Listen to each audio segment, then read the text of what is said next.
morning everyone. For today's video, we will talk about VinFast in the Philippines, its breakout, its huge demand, and the problems that come with it. Let me just say that I now own an MPV7. This is it.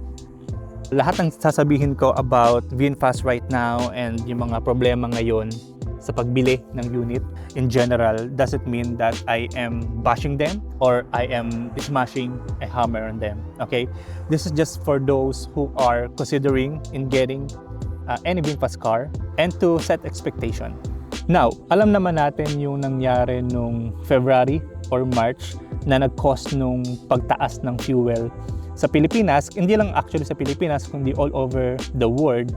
Doon mas naging considerate yung tao in getting an EV. Kasi for the longest time, meron namang concern talaga sa pagkuha ng EV and the usual doon is yung battery. Na in 5 years time or more, paano na kapag kailangan na palitan yung battery? Ba kasing presyo na siya ng isang kotse. Well, that's still the case naman. No? Mahal pa rin naman yung battery ngayon pero hindi na siya kasing mahal kagaya dati. Actually, BYD makes their own battery. So in terms of cost niya from 10 years ago to now, hindi na siya ganun kamahal. And who knows, in 5 years time or in 10 years time, baka mas mura na din yung battery. So VinFast naman ay nag-o-offer sa Pilipinas na hindi ko sure kung na-offer din nila sa ibang bansa ng battery subscription program. It means meron kang option na hindi mo bibilin yung battery kapag bumili ka ng isang unit nila. Okay? You are actually leasing them. So it means you are paying a monthly fee for that battery. Hindi siya rent to own, okay? Nire-rent mo lang talaga siya. And then you have the choice in 2 years na kung itutuloy mo pa yung subscription or gusto mo nang bumili ng bago. For me, beneficial yon for those na gusto mas makamura sa pagbili ng car. Kasi yun yung main benefit niya, no? Mas mura mong mabibili yung sasakyan kasi again, you are not buying the battery, which is yung mahal na part ng car. Now, it also solves kind of the anxiety na in 5 years time, you have to replace your battery. Kasi with the subscription program, kung gusto mo lang siya magtuloy-tuloy, hindi mo kailangan bumili ng bagong battery. No, kahit makalampas na ng 2 years, kung gusto mong ituloy, nagre-rent ka lang ng battery, pwede yon.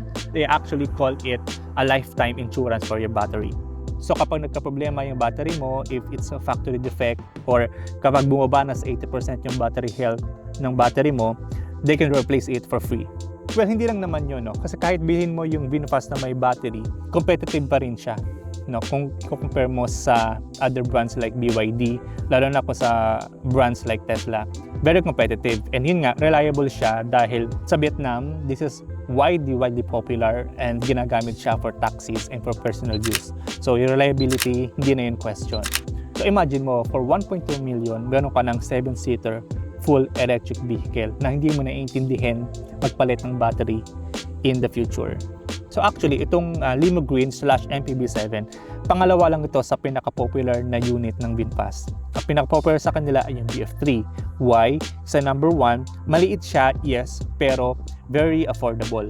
Napakamura niya and maganda siyang gamitin. Meron din sila na 5-seater like BF5 and BF6. Marami na tayong options na pwede sa VinFast. Dahil sa popularity nito ngayon, sa good reviews in terms of reliability, sa competitive price, doon nagkaroon ng mataas na demand sa VinFast. Imagine those na nag-reserve na nung March pa lang, until now, meron pa rin mga hindi nakakakuha ng units. Kwentuhan ko lang kayo sa nangyari sa akin. Okay. Initially, ang talagang plan ko na kunin is Limo Green. Nung time na yun, hindi pa na-announce itong MPV7. So Limo Green talaga yung gusto kong kuhanin. Early April pa lang, naghahanap na ako ng branch na merong Limo Green Silver, yung gusto ko, na kaya makapag-release. Nag-reserve ako sa 2 branch. Nag-reserve ako doon kasi yun yung mga nakausap ko na magkakaroon daw sila sa ganitong date ng Limo Green na pwede nang ma-release sa akin. So nag-reserve ako doon. So excited ako noon, no? Nung pumunta kami ng Vietnam nung May, bumili pa nga ako ng accessories. Nauna pa yung accessories bago pa yung unit ko, no, na dumating. So bumili ako doon sa Vietnam, dinala ko sa Pilipinas para kapag na-release na yung sasakyan, meron agad akong magagamit na accessories. Malalagay ko na agad, magagamit ko agad. So, ang nangyari, nung dumating na yung dates na na-commit nila, walang na-release. So, hindi pa rin daw siya available. So, syempre, nalungkot kami doon na wala pa din. Okay? Until na meron ako nakita sa isang group ng VinFast na merong limo green sila na kaya na agad i-release. Available siya. So, kinontak ko yun. Nagtanong ako kailan ma-release, kung available pa talaga, and okay naman, nag-agree naman na makaka-release agad. Wala lang wall charger to follow na lang daw yun. So, okay, fine. No problem. Basta magkaroon ako ng unit, okay na ako doon. Okay? So, pumunta ako doon sa branch, nagbayad na ako ng full amount. Now, nung bumalik na ako para kuhanin yung unit, nagkaroon ng problema yung unit ko kasi nagkaroon siya ng bangga sa likod. So, hindi naman yung kasalanan ng branch, hindi naman kasalanan yung agent na gano'n nangyari. Pero, yun nga, dahil sa taas ng demand at sa sobrang limited nung stocks nung limo green, actually, nagkakaubusan at that time. Wala nang kapalit na unit na pwedeng ma-release sa akin. So, syempre, hindi ko naman tatanggapin yung may bangga, di ba? Kaya, sabi ko, kailan magkakaroon ng kapalit. Hindi na nila masabi. Hindi na sila makakommit. Yun yung story ko lang, no? Kung pupunta kayo sa groups ng VinFast, which I highly recommend, join kayo ng marami ng groups si VinFast. So join kayo doon sa Facebook para makita niyo rin yung issues na sinashare ng mga owners and yung mga naghahanap pa lang ng unit.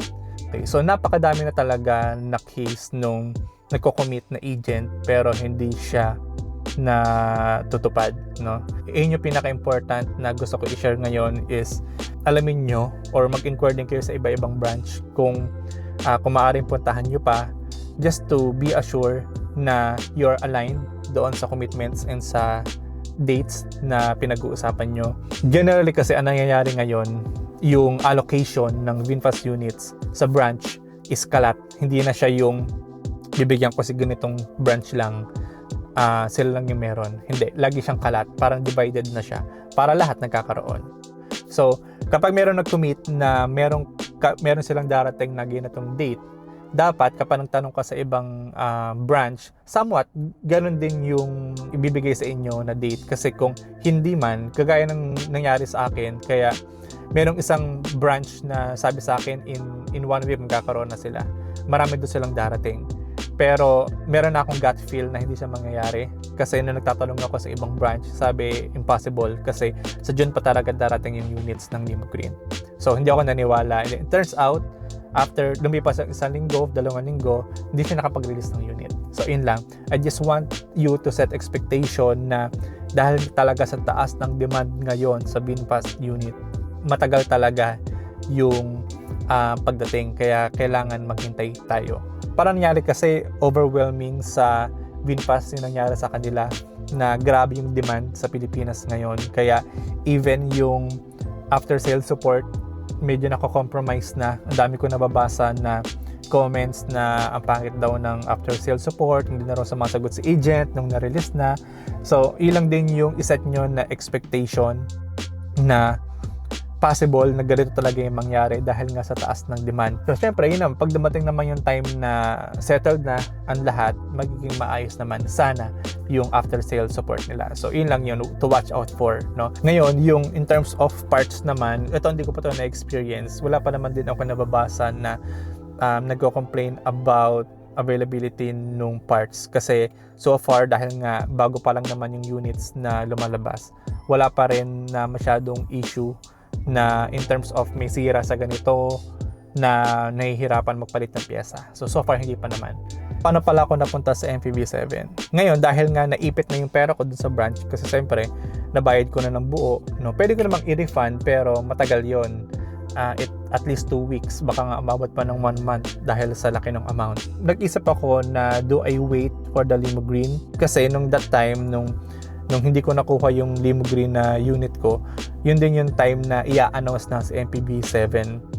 And ang sabi sa akin ng agent na nakausap ko and na-validate ko nung ibang agent na nakausap ko na sa ibang branch na yung unit is darating siya by June.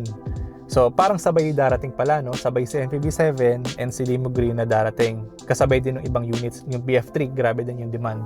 Doon ako napaisip na kung sabay naman sila darating and then yung upgrades na gagawin ko sa Limbo Green is nasa MPV7 na, natively nandito na siya, nakakabit na. What if mag MPV7 na lang ako? So ang ginawa ko, kinuusap ko si agent ko na sabi ko instead na mag-wait ako sa Limbo Green, MPV7 na lang yung kukuhanin ko. So magiging reservation na lang yung binayad ko for MPV7. Yung balance na lang is babayaran ko kapag meron akong unit. Okay. So ang commitment sa akin ng agent is second week ng June actually na makaka-release sila ng MPV7. Kinumit nila yun nung May. Pero nung bago mag-end yung May, kasi constantly naman ako nagka-follow up sa kanya kung merong updates. So bago mag-end yung May, nagkausap kami and sinabi niya na possibly magkaroon na sila ng ma-release na MPV7 sa last week ng May. And it happened. No? Kaya napunta ako ngayon sa MPV7 and isa ako sa mga una nakakuha ng unit. Yun, ayun yung story kaya ako nagkaroon ng MPV7. Hindi ko alam kung nagme-make sense tong video na to, pero sana nakatulong. And kung meron pang other topics na hindi ko na-discuss ngayon, ilagay ko na lang sa comment or I'll make another video for it. Okay? So, thank you so much for watching and see you around. Peace.